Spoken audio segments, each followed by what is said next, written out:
ይግቡ በ45000 ካሬ ሜትር ላይ ወደ ተንጣለለው የፊሶን ሪል ስቴት እንኳን ደህና መጣችሁ። ቤቶቻችን ተጠናቀዋል። ይምጡና ይረከቡ። በተንጣለለው የፊሶን መንደር ታውን ሃውስ፣ ቪላና አፓርትመንት እንደ ምርጫው አቀርበናል። ዘመናዊና ቅንጡ አፓርትመንቶቻችን ከባለ 1 እስከ ባለ 3 መኝታ ተሰናድተዋል። እርሶን ይጠብቃሉ። የከርሰ ምድር ውሃ፣ ለተለያዩ ፕሮግራሞች የሚሆን ሰፊ ቴራስ፣ 24 ሰዓት የማይቋረጥ ተጠባባቂ ጄኔሬተር፣ ሰፊና አስተማማኝ የመኪና ማቆሚያ፣ የደህንነት ካሜራ ጨምሮ ይሄ ቀረሽ የማይባል ዘመናዊና ቅንጡ አፓርትመንት። ምርጫው ቪላ ከሆነ ደግሞ የተሟላና በ340 ካሬ ሜትር ላይ ያረፈ በውስጡ 6 መኝታ ቤቶች፣ 7 መታጠቢያ ቤቶች፣ 2 ሳሎን፣ 1 ባህላዊና 1 ዘመናዊ ኩሽናዎችን በውስጡ ያቀፈ ቤትም አለን። ታውን ሃውስስ ቢሉ በፊሶን መንደር ምን ጠፍቶ 5 መኝታ ቤት፣ 6 መታጠቢያ ቤትን፣ 1 ባህላዊና 1 ዘመናዊ ኩሽና አካቶ በ190 ካሬ ላይ ያረፈ 2 መኪና ማቆም የሚያስችል ሰፊ ግቢ ያለው የፊሶን መንደር። ይምጡ፣ ዛሬውኑ የቤት ባለቤት ይሆኑ። በ0952 78 78 78 ወይም በ0952 79 79 79 ላይ ሃሎ ይበሉን። ፊሶን ሪል ስቴት የርሶ።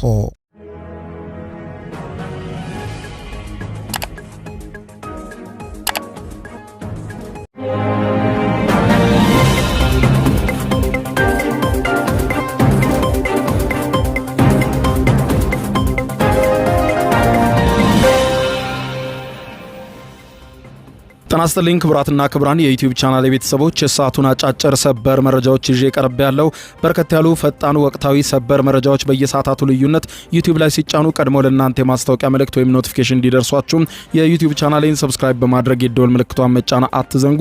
ወደ ሰበር መረጃው ስናቀና በቀዳሚነት ወደ እናንተ ጆሮም ይደርሳል። በሚሊዮን የሚቆጠሩ ኢራናውያን ወደ አደባባይ ወጥተው በዋና ከተማቸው ቴህራን ከፍተኛ ሰላማዊ ሰልፍ እያደረጉ ነው። በሰላማዊ ሰልፉ ላይም የተለያዩ ስሜቶች እየታዩ ይገኛሉ። የኢራንን ባንዲራና የኢራንን መሪዎች ፎቶግራፍ የያዙ ሰልፈኞች ለ2 ሳምንት ጦርነቱ መቆሙን አስመልክቶ ባደረጉት ሰልፍ ላይ ምን አሉ? ለመገናኛ ብዙሃን የተናገሯቸውን ነገሮች በዝርዝር የማስደምጣችሁ ነው የሚሆነው።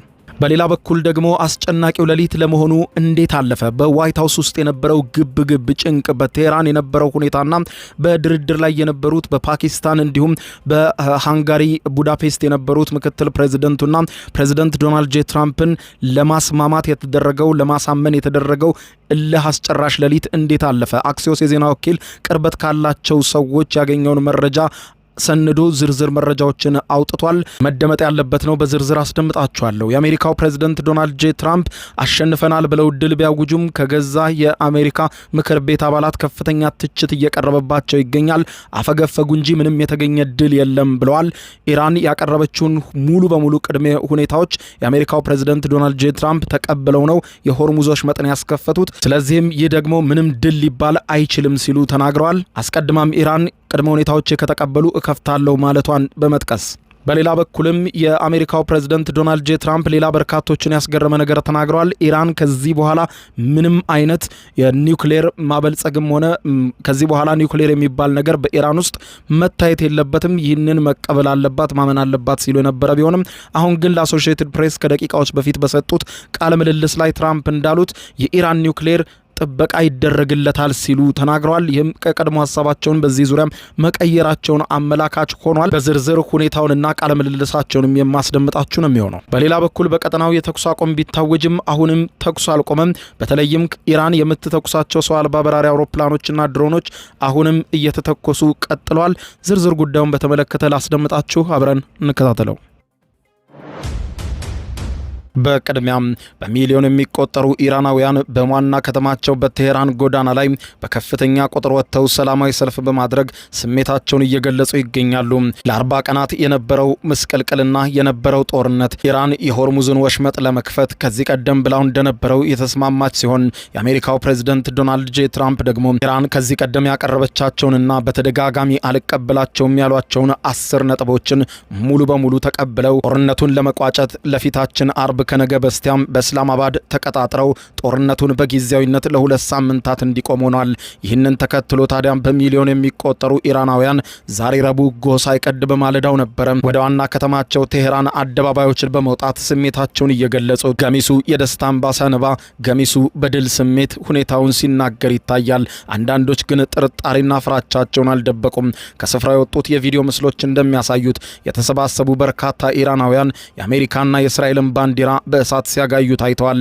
ይህ ድርጊት በኢራን መንግስት ደጋፊዎች ሰልፍ ላይ ዘወትር የሚታይ ትዕይንት ነው። በርካታ ኢራናውያን በዚሁ ሰልፍ ላይ የኢራንን ባንዲራ ከፍ አድርገው እያውለበለቡ ሲያሳዩ የአዲሱን መሪ ሞጅታባ ካሚኒና በጦርነቱ የተገደሉትን አባታቸውን የቀድሞ መሪ አያቶላ አሊ ካሚኒን ፎቶግራፍ በአደባባይ ይዘው ታይተዋል። ይህንን ሰልፍ አስመልክቶ ሮይተርስ የዜና ወኪል በስፍራው የነበረችን አንዲት ኢራናዊን ሴት አነጋግሯል። ሴትዮዋ በከፍተኛ ምሬት አሜሪካ ማንነቷን እስካሁን 100 ጊዜ አሳይታናለች። ጦርነቱ ሲጀመር 2 ጊዜ ወደ ድርድር ጠረጴዛ ብንሄድም እሷ ግን ድርድሩን በመተው ስታጠቃን አይተናል ብላለች። አክላም አሜሪካ ይህንን የተኩስ አቁም ጊዜ ኃይሏን ዳግም ለማደራጀት ልትጠቀምበት እንደምትችል ስጋቷን ገልጻ አሜሪካን አናምንም ስትል ተደምጣለች። የአሜሪካ ተፈጥሮ ሊቀየር ነው እንዴ? ለምን እንደተስማሙ ምንም አላውቅም። እንደተለመደው ለእስራኤልም ሆነ ለአሜሪካ ጊዜ መግዣ ፈልገው ይሆናል ብዬን ማምነው። ይህንን ተኩስ አቁም አላምንበትም። ነገር ግን በሀገሬ ኮራለሁ። ጸንተን አሁን ድረስ መቆማችን እጅግ በጣም የሚያስገርም ነው። ይህ ጽናታችን ምንም አይነት ነገር ቢመጣ ይቀጥላል ስትል ለሮይተርስ የዜና ወኪል ነግረዋለች። ሌላኛዋ በቴህራኑ ሰልፍ ላይ የተገኘች ኢራናዊት አስተያየት ሰጪ ለመገናኛ ብዙሃኑ ስትናገር ኢራን ለምን የተኩስ አቁም እንደምታውጅና የሆርሙዝ ወሽመጥን ለምን መልሳ መክፈት እንዳለባት ጠይቃለች። ይህ የህዝብ ጥርጣሬ ነው። የኢራን ከፍተኛ ባለስልጣናት ላለፉት ሳምንታት አሜሪካን ማመን አንችልም ሲሉ ከነበረው ይፋዊ አቋማቸው ጋር ይገጥማል። ኢራን ይህንን ጦርነት ሲጀመርም ሆነ ባለፈው ዓመት የ12 ቀኑ ግጭት ሲፈነዳ ከአሜሪካ ጋር በድርድር ላይ እያለች ተከድታ ነው ጦርነት የታወጀባት። አሁን ለምን መሪዎቻችን አሜሪካን እንዳምኑ አይገባኝም። የሆነ ሆኖ እዚህ የወጣሁት ድሉን ለማክበር ነው። ድል አድርገን ቆይተናል ብላለች። በዚህ እንዳለ የሌሊቱ የተኩስ አቁሙ ከመታወጁ ጥቂት ደቂቃዎች ቀደም ብሎ በዋይት ሃውስ የነበረውን ጭንቅና ከዚያ በኋላም በዲፕሎማሲው መድረክ ላይ የነበረውን ከፍተኛ ፍጥጫ፣ አስጨናቂው ሌሊት ምን ይመስል እንደነበረ የአሜሪካ መገናኛ ብዙሃኑ አክሲዮስ የዜና ወኪል ከቅርብ ምንጮቹ ጠቅሶ አስገራሚውን ዘገባ ይዞ ወጥቷል። ይህ የተኩስ አቁም ስምምነት የተደረሰበት መንገድ እንደ ፊልም አስገራሚ ነበር ሲል ነው ዘገባውን የጀመረው የአሜሪካው አክሲዮስ የዜና ወኪል 11 የተለያዩ ለጉዳዩ ቅርበት ያላቸውን ምንጮች ጠቅሶ እንደዘገበው የትራምፕ የ0 ሰዓት ማስጠንቀቂያ በተቃረበበት ሰዓት የአሜሪካ ጦር በኢራን መሰረተ ልማቶች ላይ እጅግ ግዙፍ የፈንጂ ድብደባ ለማካሄድ የመጨረሻ ዝግጅቱን አጠናቆ የተኩስ ትዕዛዝ ከትራምፕ እየጠበቀ ነበር ብለዋል። አንድ የመከላከያ ባለስልጣን ሁኔታውን ሲገልጹት ምን ሊፈጠር እንደሚችል ምንም አናውቅም ነበር። ፕሬዝደንቱ ያሰቡትን መረዳትም አልቻልንም ነበር። እጅግ በጣም አስጨናቂ ሌሊት ነበር ያሳለፍነው ሲሉ ለአክሲዮስ የዜና ወኪል ነግረውታል። የአሜሪካው ልዩ መልእክተኛ ስቲቭ ዊትኮፍ በከፍተኛ ቁጣ ስልኮችን እየደወሉ ነበር። ዊትኮፍ ኢራን ያቀረበችውን የ10 ነጥብ የድርድር ሐሳብ ፍጹም ጥፋት፣ አደጋ ነው፣ ይሄን መቀበል የለብንም የሚል ጭቅጭቅ በዋይት ሃውስ ውስጥ በከፍተኛ ሁኔታ ተጋግሎ እንደነበረ ገልጸዋል። ከዚያም በፓኪስታን አሸማጋይነት እንዲሁም በግብጽና በቱርክ የውጭ ጉዳይ ሚኒስትር አጋዥነት ትርምስ የሞላበትና አሳሳቢ የተባለው ሌሊት ፕሬዝዳንት ዶናልድ ጄ ትራምፕን ይህንን የተኩስ አቁም እንዲያውጁና ኢራን ያቀረበችውን ቅድመ ሁኔታ በፍጥነት እንዲቀበሉት ማሳመን ነበረ። ይህንንም በማሳመን ምሽቱ ተጠናቀቀ። ፕሬዝዳንት ዶናልድ ጄ ትራምፕ ለ2 ሳምንታት የተኩስ አቁም ተስማሙ። ከዚያ በኋላ ኳሱ የነበረው በኢራኑ ጠቅላይ መሪ ሞጅታባ አሊ ካሚኒ እጅ ነበረ። በእስራኤል የግድያ ኢላማ ውስጥ ያሉት መሪው ከውጭው ዓለም ጋር የሚገናኙት በእግረኛ መልእክተኞች ብቻ ነበረ። ኻሜኒ ድርድሩ እንዲቀጥል የሰጡት አረንጓዴ መብራት ታላቅ ስኬት ነበር ተብሏል። የኢራን ውጭ ጉዳይ ሚኒስትር አባስ አራግቺ የአብዮታዊ ዘቡ አዛዦችን በማሳመን ከፍተኛ ሚና እንደተጫወቱ አክሲዮስ የዜና ወኪል ከቅርበት ያገኘውን መረጃ ጠቁሟል። ለሞጅታባ የተላከላቸው የእግረኛ መልእክት እንዲህ የሚል ነበር። የአሜሪካው ፕሬዝዳንት ዶናልድ ጄ ትራምፕ ኢራን ያቀረበችውን ቅድመ ሁኔታ በሙሉ ተቀብለው ለ2 ሳምንት ተኩስ ማቆም ይፈልጋሉ፣ እባክዎ ይሁንታውን ይንገሩን የሚል ነበር። ሞጅታባ ካሚኒም ሁኔታውን ከተመለከቱ በኋላ አሜሪካ ቅድመ ሁኔታችንን ከተቀበለች ተኩሱ ለ2 ሳምንት መቆም ይችላል የሚል ይሁንታን ሰጡ። እዚህ ሁሉ ድርድር መሃል ታዲያ አስጨናቂው ሌሊት ውስጥ ቻይናም ሚና እንደነበራት ተዘግቧል። ቻይና ኢራንን ቅድመ ሁኔታችሁን ከተቀበለች እናንተ ደግሞ ሆርሙዝን ክፈቱና ለሁለት ሳምንትም ቢሆን አስጨናቂው ቀን ለጥቂት ይርገባሉ። ይህ ሁሉ ሲሆን ሰዓትን እየወለደ ደቂቃዎችም ወደ ተኩሱ እየተቃረቡ ትራምፕ ያስቀመጡት ቀነ ገደብ እየተገባደደ ነበረ። ምክትል ፕሬዝደንቱ ጄዲ ቫንስ ደግሞ ከሃንጋሪ ስልክ እየደወሉ ሲሆን የፓኪስታኑ ጠቅላይ ሚኒስትር ሼህባዝ ሸሪፍ የድርድሩን ነጥቦች በማህበራዊ ትስስር ገጻቸው ላይ ይፋ አደረጉት። ትራምፕ ድርድሩን እንዳይቀበሉ ከጦርነት ናፋቂ አጋሮቻቸው ከፍተኛ የስልክ ጫና ቢደረግባቸው በመጨረሻው ሰዓት ከኔታንያሁና ከፓኪስታኑ ፊልድ ማርሻል አሲም ሙኒር ጋር ተነጋግረው ስምምነቱን ለመቀበል ተገደዱ። ትራምፕ አደጋው ጎልቶ እንደሚታይና ይህንን የዛቱትን ጥቃት ቢሰነዝሩ መላው ዓለም ላይ ጥፋት የሚያመጣ በርካታ ነገር ሊከሰት እንደሚችል ለፕሬዝደንቱ ማሳመን ረጅም ጊዜ እንደፈጀ ተመልክቷል። የዋይት ሃውስ ፕሬስ ሴክሬታሪ ካሮላይን ሌቪት ሁኔታውን አስመልክቶ ሲናገሩ ይህን የተኩስ አቁም ለዩናይትድ ስቴትስ የተገኘ ታላቅ ድል ብለውታል። በ38 ቀናት ውስጥ ዋና ወታደራዊ ግቦቻችንን አሳክተን አልፈናል ያሉት ሌቪት ይህ ወታደራዊ ስኬት ለትራምፕ ከፍተኛ የድርድር አቅም ፈጥሮላቸዋል ብለዋል። ይህም የሆርሙዝ ወሽመጥ ዳግም እንዲከፈት ማድረጉን በኩራት ሲናገሩ ተደምጠዋል። ፕሬዝደንት ትራምፕ የአሜሪካን ፍላጎት ለማስጠበቅና ሰላም ለማምጣት ያላቸው ብቃት መቼም ቢሆን አቅልላቸው አትመልከቱ ሲሉ ተደምጠዋል። ዋይት ሃውስ ቃል አቀባይ ካሮላይን ሌቪት ይህንን ይበሉ በአሜሪካው ፕሬዝደንት ዶናልድ ጄ ትራምፕም በኢራን ላይ ድል አድርጌያለሁ ቢሉም ነገር ግን ከአሜሪካ ምክር ቤት የአሜሪካ የሕዝብ ተወካዮች አባላት ግን ይህንን ፈጽሞ አይቀበሉም። የትራምፕን አካሄድ ክፉኛ የተቹ የአሜሪካ ሴኔት አባል የሆኑት ቻክ ሹመር እንዳሉት ከሆነ ትራምፕ ወደ ኋላ ፈገፈጉ እንጂ ምንም ድል አላደረጉም ብለዋል። ኢራን ያለችው ሁሉ ተፈጽሞላት ነው ተኩስ የቆመው። እሷም አስቀድማ እንደተናገረችው ቅድመ ሁኔታዎች ከተፈቀዱ ተኩሴን አቆማለሁ ሆርሙዝንም እከፍታለሁ ብላ ነበረ ያለችውን ያደረገችው። ይህ ጦርነት ለኛ ድል ያመጣው በምን መንገድ ነው ሲሉ ጠይቀዋል። ስለ ድርድሩ የቻይና ተሳትፎ ፕሬዝደንት ትራምፕ ለአጃንስ ፍራንስ ፕሬስ የዜና ወኪል በሰጡት ቃል ቻይና ኢራን ወደ ድርድር ጠረጴዛ እንድትመጣ ከፍተኛ እገዛ እንዳደረገች አረጋግጠዋል። በዋሽንግተን የቻይና ኤምባሲ ቃል አቀባይ ሊዩ ፔንጊው ሲናገሩ ቻይና ሰላም የሚያመጡ ጥረቶችን በሙሉ ትቀበላለች ብለዋል። ቻይና እንደ አውሮፓውያን አቆጣጠር በ2023 በኢራንና በሳዑዲ አረቢያ መካከል እርቅ በማውረድ ታላቅ ሚና እንደተጫወተችም አስታውሷል። ስምምነቱ ትልቁ ማጠንጠኛ የሆርሙዝ ወሽመጥ ነበረ ይላሉ ተንታኞች። ፕሬዝደንት ትራምፕ በትሩዝ ሶሻል ማህበራዊ ሚዲያ ገጻቸው ላይ አሜሪካ በሆርሙዝ ወሽመጥ ያለውን የትራፊክ መጨናነቅ ለማስተካከል ትረዳለች፣ ታላቅ ገንዘብም ይሰራበታል ቦታው ብለዋል። እኛም እዚያው እየተዘዋወርን ሁሉ ነገር በሰላም መካሄዱን እናረጋግጣለን ብለዋል። ቀደም ሲል ትራምፕ ወሽመጡን ከኢራን ጋር በጋራ ለመቆጣጠር ፍላጎት እንዳላቸው ለሲኤንኤን መናገራቸው አይዘነጋም። ነገር ግን የኢራን ቅድመ ሁኔታዎች ለአሜሪካ የባህር ኃይል ትልቅ ራስ ምታት ሆነውባቸዋል። አሁንም ጋዜጠኛ ብራድ ሌንደን እንዳብራራው ከሆነ ኢራን አሁንም በሆርሙዝ ለሚያልፉ መርከቦች የቀረጥ ክፍያ እንዲከፈልና የአሜሪካ ተዋጊ ኃይሎችም ሙሉ በሙሉ ከቀጠናው ለቀው እንዲወጡ በቅድመ ሁኔታው ላይ ጠይቃ አሜሪካ ተስማምታለች።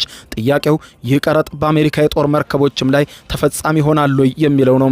በአሁኑ ሰዓት ባህሬን ውስጥ የሚገኘውና 2.5 ሚሊዮን ስኩዌር ማይል የሚሸፍነው የውሃ አካልን የፋርስ ባህረ ሰላጤን፣ የኦማን ባህረ ሰላጤን፣ ቀይ ባህርን፣ የህንድ ውቅያኖስን፣ የስዊዝ ካናልንና የባብ ኤል መንደብን የሚቆጣጠረው የአሜሪካው አምስተኛ የባህር ኃይል እጣ ፈንታስ ምን ይሆናል? ጉዳዩን አስመልክቶ በሲንጋፖር ዓለም አቀፍ ጥናት ትምህርት ቤት ተመራማሪ ኮሊን ኮ ሲናገሩ ቀረጥ የሚከፈል ከሆነ የአሜሪካ ወታደራዊ ተደራሽነት ክፉኛ የሚጎዳ ነው ብለዋል።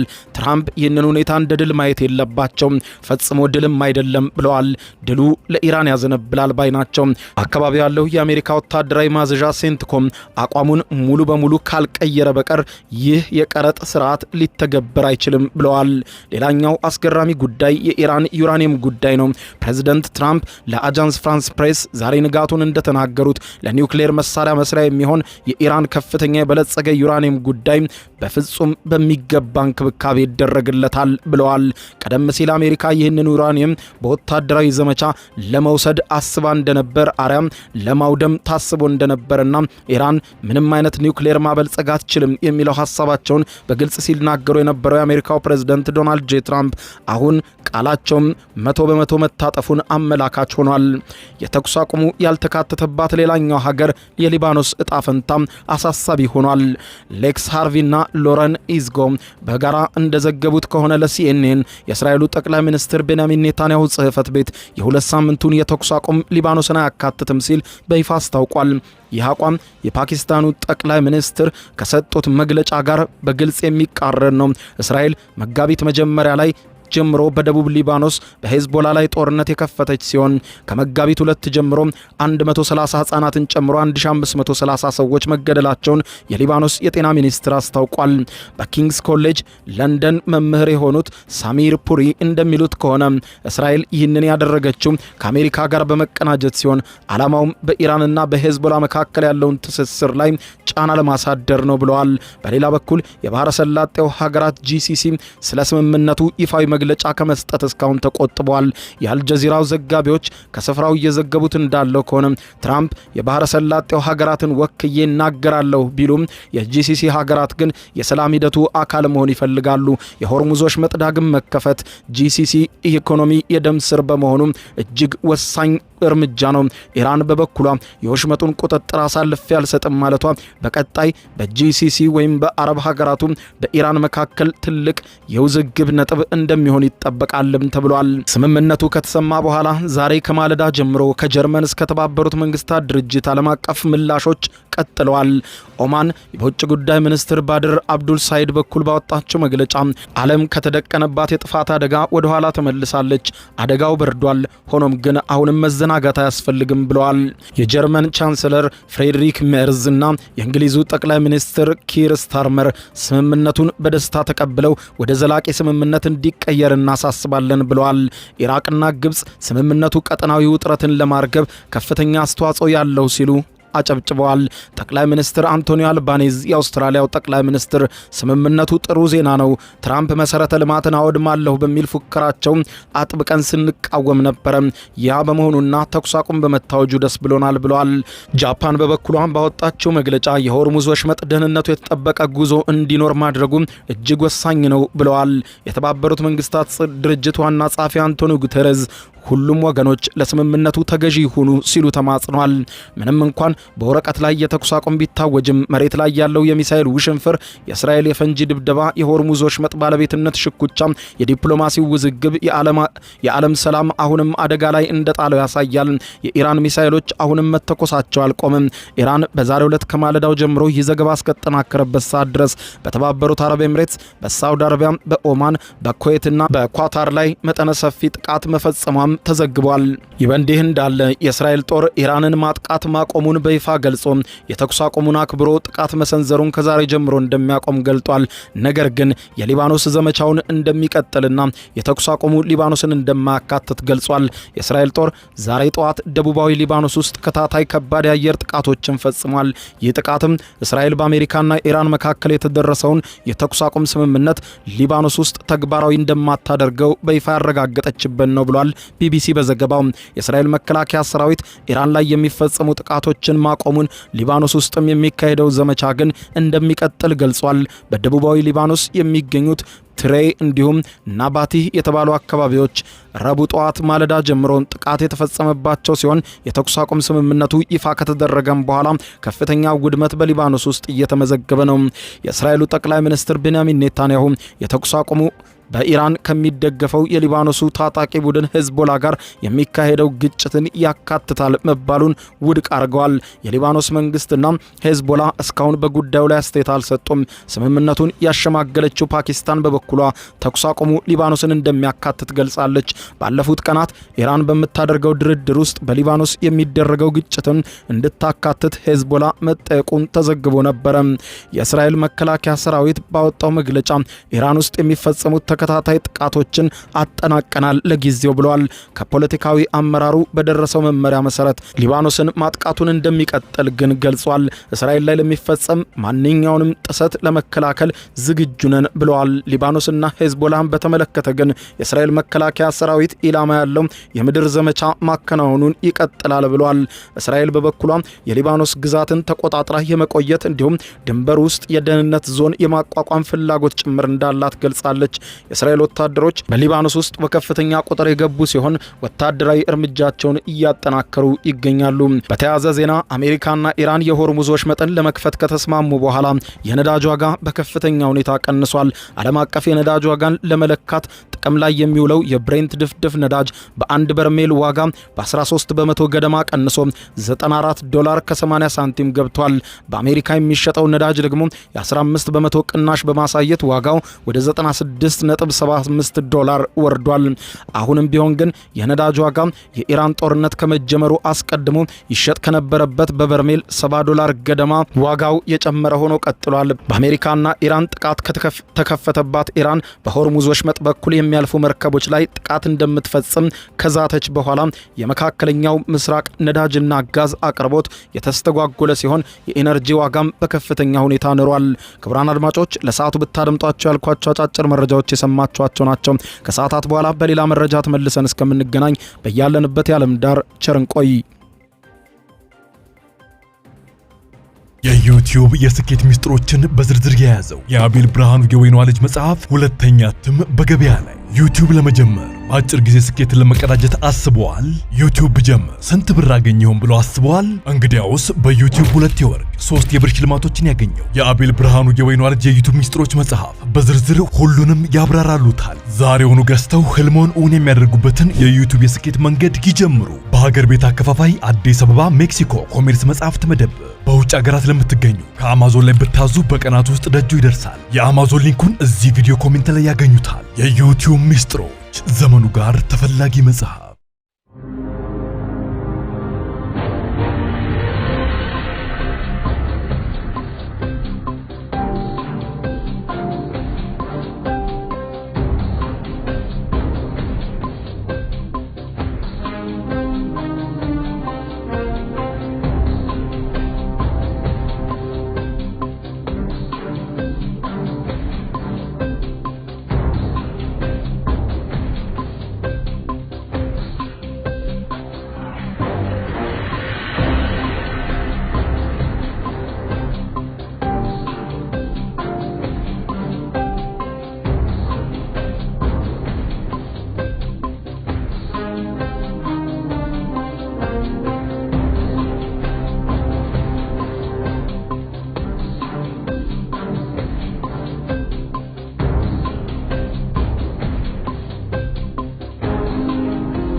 ይግቡ በ45000 ካሬ ሜትር ላይ ወደ ተንጣለለው የፊሶን ሪል ስቴት እንኳን ደህና መጣችሁ። ቤቶቻችን ተጠናቀዋል፣ ይምጡና ይረከቡ።